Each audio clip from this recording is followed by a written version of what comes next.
l'art ancien de la tranquillité intérieure. Bienvenue à tous. Aujourd'hui, nous allons explorer les 5 meilleures leçons du stoïcisme pour rester calme. Dans notre monde moderne, un monde qui vrombit d'une incessante cacophonie de notifications, d'exigences et d'aspirations souvent contradictoires, il n'est guère surprenant que tant d'entre nous se sentent submergés, anxieux et à la dérive dans une mer d'incertitude.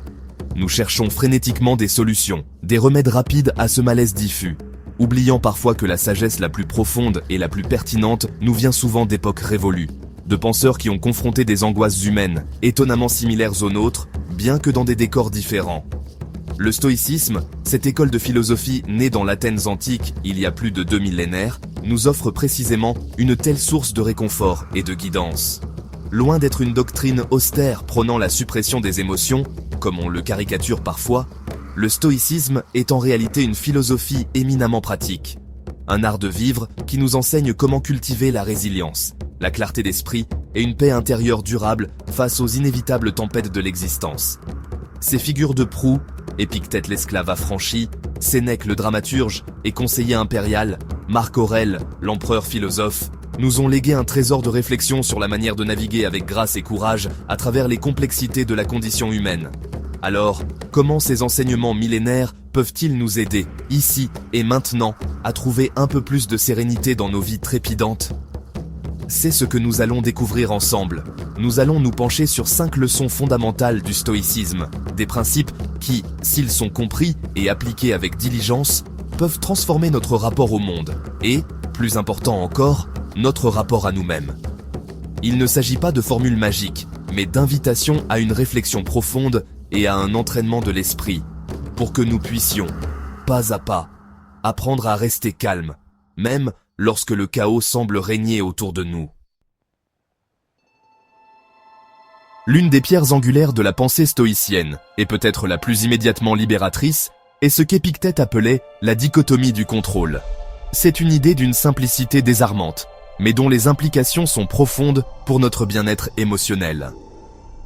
Elle nous invite à tracer une ligne claire dans le sable de notre expérience. D'un côté, les choses qui sont véritablement en notre pouvoir, et de l'autre, celles qui échappent totalement à notre emprise.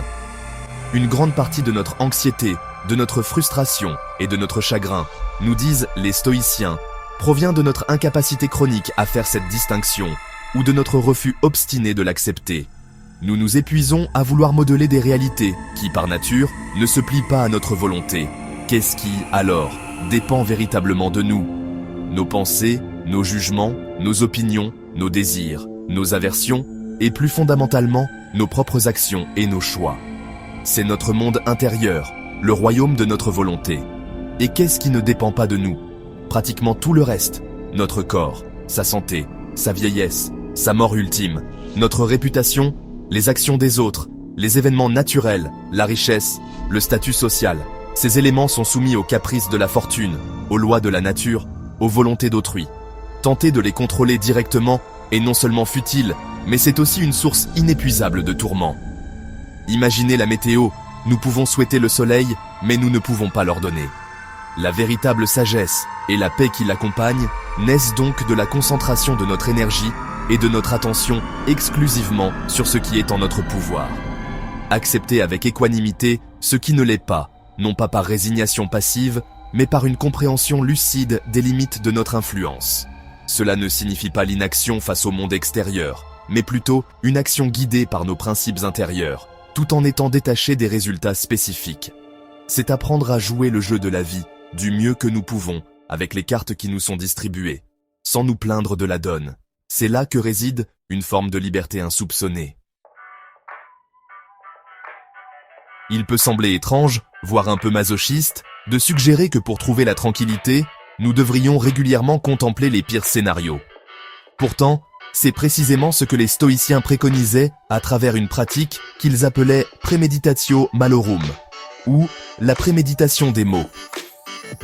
Loin d'être un exercice de pessimisme gratuit, il s'agit d'une technique psychologique astucieuse conçue pour nous fortifier contre les chocs de l'existence et, paradoxalement, pour accroître notre appréciation de ce que nous possédons actuellement. Nous avons une tendance naturelle à éviter de penser aux choses désagréables, comme si cet évitement pouvait magiquement les empêcher de se produire. La pratique consiste à prendre un moment, peut-être chaque matin, pour imaginer calmement la perte de ce qui nous est cher. Notre santé pourrait décliner, nous pourrions perdre notre emploi, nos biens pourraient être détruits. Un être cher pourrait nous quitter. L'objectif n'est pas de sombrer dans le désespoir, mais de se familiariser avec l'idée de l'impermanence et de la fragilité de nos acquis. En visualisant ces difficultés, nous réduisons leur pouvoir de nous surprendre et de nous dévaster si elles venaient à se matérialiser. Comme le disait Sénèque, ce qui a été longuement prémédité arrive avec moins de force. C'est une sorte de vaccin mental contre l'adversité. De plus, cette confrontation délibérée avec la perte potentielle a un effet secondaire merveilleux. Elle ravive notre gratitude pour ce que nous avons, ici et maintenant. La santé que nous tenons pour acquise, les relations que nous négligeons parfois, le confort simple de notre quotidien, tout cela prend une nouvelle valeur lorsque nous envisageons sa disparition. La visualisation négative ne nous rend pas moroses, elle nous rend plus conscients, plus résilients et, en fin de compte, plus capables de savourer les joies présentes, sachant qu'elles ne sont pas éternelles. C'est un rappel puissant de ne pas prendre la vie pour acquise et de chérir chaque instant.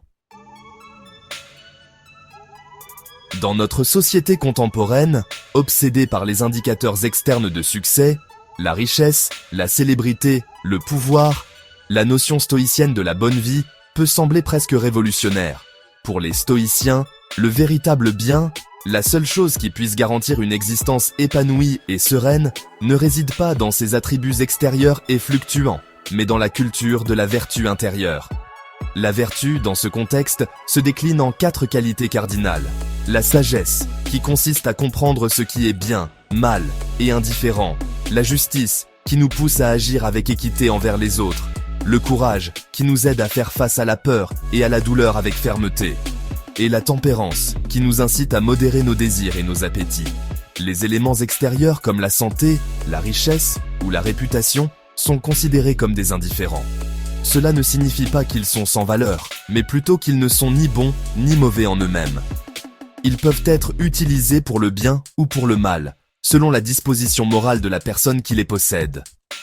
Un couteau peut servir à préparer un repas ou à commettre un meurtre. De même, la richesse peut financer des œuvres charitables ou alimenter la corruption.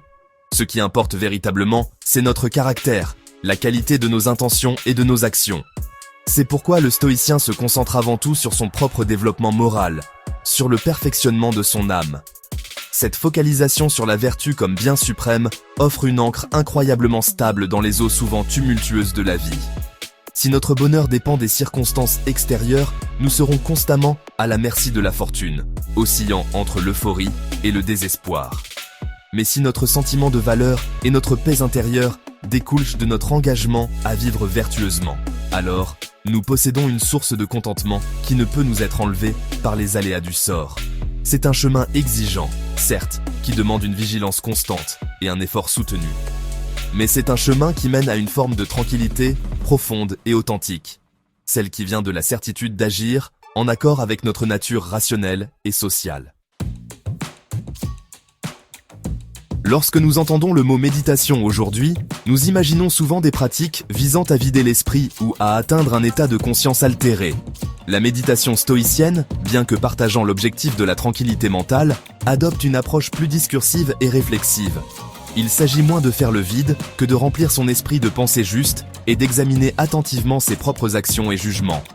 C'est un exercice quotidien d'auto-observation et de correction, une sorte d'hygiène philosophique essentielle pour maintenir l'équilibre de l'âme et progresser sur le chemin de la vertu. Les stoïciens, comme Sénèque ou Marc Aurèle dans ses Pensées pour moi-même, nous encouragent à prendre régulièrement un temps, idéalement le soir, pour passer en revue notre journée. Non pas pour nous flageller de nos erreurs, mais pour apprendre d'elles avec une honnêteté douce et constructive. On pourrait se poser des questions telles que « Quelles actions ai-je entreprises aujourd'hui ? Étaient-elles conformes à mes principes ?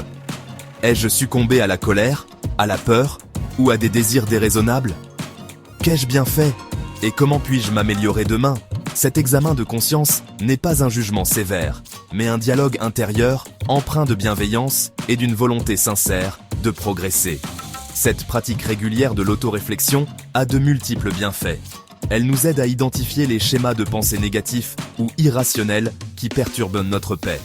Elle renforce notre compréhension des principes stoïciens en les appliquant à des situations concrètes de notre vie. Elle nous permet de célébrer nos petites victoires sur nous-mêmes et de cultiver une conscience plus aiguë de nos motivations et de nos réactions. Avec le temps, cet examen quotidien devient une boussole intérieure qui nous guide vers une plus grande clarté, une plus grande maîtrise de soi et, en fin de compte, une sérénité plus profonde et plus stable, car elle est fondée sur une connaissance de soi sans cesse affinée. De toutes les réflexions humaines, celle sur notre propre mortalité est peut-être la plus universellement évitée.